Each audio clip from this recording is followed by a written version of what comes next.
Hey folks, Tinasaurus here. Today I'm going to be doing a review of the Not-So-Fantastic Four. Now this was a film put on by Fox, directed by Josh Trank, who was the director of Chronicle back in 2012. Now while that film wasn't all that popular, it was really good in character development. The Fantastic Four was not. Now one of the problems this film faced is that it was only about an hour and a half long, which didn't give you a whole lot of time to get to know the characters, see them develop, or even have a lot of action. Now all in all, the visual effects and the acting weren't too bad. They did the best with what they were given. Unfortunately, what they were given was crap. Let's go ahead and introduce the characters. Now first in the lineup is Reed Richards, played by Miles Teller. Then we have Jamie Bell, who is portraying the character Ben Grimm and later on, The Thing. We also have Michael B. Jordan playing Johnny Storm and Kate Mara playing his adopted sister, Sue Storm. We also have Toby Kebbell playing Victor Von Doom and later on Dr. Doom. Now you might recognize him from other films like Prince of Persia, where he played Jake Gyllenhaal's brother Garcif. He was also in Wrath of the Titans. I'm Agenor, son of Poseidon. Agenor. Have you ever heard of Agenor? Never heard of him. In the beginning of the film, we get to see how Reed Richards and Ben Grimm meet. This is where the writing goes bad. The first time Ben Grimm gets to see what Reed Richards is working on, he notices that he's starting to tighten some of the screws, which are cross screws, with a flathead screwdriver. So being a nice new friend, he hands him his pocket knife, which has a Phillips screwdriver, and says, "Here, you're stripping the head." Now Reed Richards is one of the smartest, if not the smartest, Marvel character created. I think he would have known after he had put that whole thing together that he wasn't going to be using a flathead screwdriver. I know they're trying to make a point of friendship, especially when Reed Richards goes off to the Baxter Institute, and as a going away present, Ben Grimm gives him the pocket knife as like a token of their friendship, but it was pointless. Another thing that bothers me is that we fast forward 7 years, the technology works, and here we are introduced to Franklin Storm and his adopted daughter Sue Storm. I'm sorry, we're from the Baxter Foundation. This is my daughter Sue. Hi. We'd like to give you a full scholarship. Then you get to see Reed Richards and Ben Grimm entering into the dorms and setting everything up in the room, only to find out, oh, no, they only gave a scholarship to Reed. Bastards. After this, you're introduced to Johnny Storm. And Johnny Storm, while having a father work at a prestigious institute, only likes to use his daddy's money to race cars. Now after probably getting in trouble with the law several times and wrecking the vehicle, his dad says, oh no. My money, my car. You're gonna have to come work for me. As a form of punishment. Johnny Storm then begins to work on the Reed Richards project. He can build anything. With a broken arm. I could use some help, actually. Hey, John, Reed, nice to meet you. Have you welded before? Of course. You know who else can weld?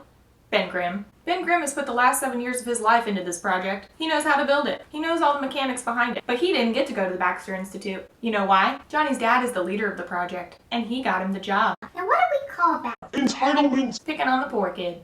I see how it is. Now while we've only seen Sue Storm a little bit here and there, we now introduce her as almost a love interest for Reed Richards. We knew that was coming. I do appreciate how they try to make Sue Storm smart. She's a student at the Baxter Institute, and she's really good at pattern recognition. She's later brought into the project to create the environmental suits that the astronauts wear in the alternate dimension known as Planet Zero. However, when they send a chimp, they don't give him a suit. They check his vitals and say, everything seems to be fine. So that must mean the air's okay, the gravity's okay, seems legit. Vitals are good. They're really good. You made it. Same. Then we have Victor Von Doom. Fox had a perfect opportunity here to take another villain and make him heroic in his own mind. Just how we've seen other Marvel villains in the past, Loki. This was an opportunity to make a villain that you actually sort of root for. That is not what happens. When you first meet Victor Von Doom, he's kind of emo and sulking in his apartment. He's really upset because apparently somebody else had the same idea he did. So Franklin Storm, being the nice guy that he is, offers for Victor Von Doom to come back and work on the project with Reed Richards. So here we're introduced to Victor Von Doom as kind of like a sad, moody character. However, he too likes Sue Storm, but not enough to remember what she likes to be called. Hi, Susan. Hey, Victor. Do you prefer Susan? He later is jealous that Reed Richards is talking to Sue Storm and makes her laugh. So we think, okay, here's maybe the motivation. He's kind of a misogynist. Hey, Reed, have a word? You're being unprofessional. You're supposed to be down here working. But later on, when he's told that NASA is going to take over the project, he gives them the one-finger salute. So then we kind of like him. Nope, this is a case where the character development was all wrong. I just felt like they were grasping at straws. So after the characters are told that NASA's going to take over the project, they decide to get drunk and go to Planet Zero themselves. And they don the environmental suits, which, oddly enough, have Attack on Titan strappy pants. After they were told they wouldn't need the suits at all. So they just kind of want to be the first ones on Planet Zero. However, once they get there, they decide to explore. Now, Reed Richards, coming from a middle-class family and being kind of a shut-in dork in his garage, and Ben Grimm, coming from a low socioeconomic family working in a junkyard, apparently know how to rock climb and happen to have all the equipment on hand. What's he doing? We need to climb down there. Stay here. We need an anchor. Then we have Victor Von Doom, who apparently is a genius, does something really stupid. He sticks his hand in the green energy goo. Now, anybody who's watched Van Helsing knows better than that. Grab it. You go ahead and grab it. There's one thing I've learned, it's never to be the first one to stick your hand in a viscous material.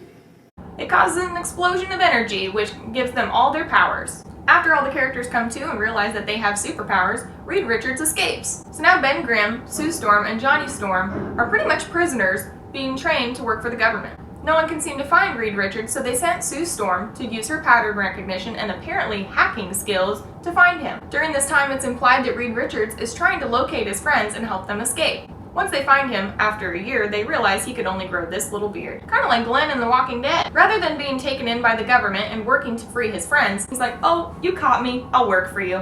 What? They then send soldiers through the updated portal, only to find Dr. Doom, with his environmental suit melted to his skin and wearing his classic green hood and cape. Where did he get the material for that? Apparently during the past year, he didn't need food or water or even to go to the bathroom. The planet's energy kept him alive. Sounds flimsy. After Victor Von Doom was brought back to our dimension, he unfoiled his plan of destroying the Earth and using its energy for Planet Zero with a portal that looks very similar to the one in Elder Scrolls Online. Thought we wouldn't notice, but we did. I just kept waiting for the scamps to show up. So overall, this movie wasn't very good. I'd probably give it about 2 out of 5 stars. Once again, the visual effects and the acting weren't the problem. It was the writing and character development. Don't even get me started on Kate Mara's hair. At one point it's kind of highlighted in an ombre style. Then it's super blonde. And at some point she's wearing a wig. I know, pick on the actress about her hair rather than her acting. But her acting was fine. It was just really distracting. So that's it for right now. I mean, I could keep going on, but I'd rather hear what you thought. Also, if there's any movies, TV shows, or games that you would like me to review, let me know in the comments below. Remember, you can always find me on Twitter at Tinasaurus_KC. I'll be making more review videos as well as cosplay videos, so like and subscribe, and I'll see you later. Now wait a minute. Aren't these kids undergrad students? Why aren't they taking English comp?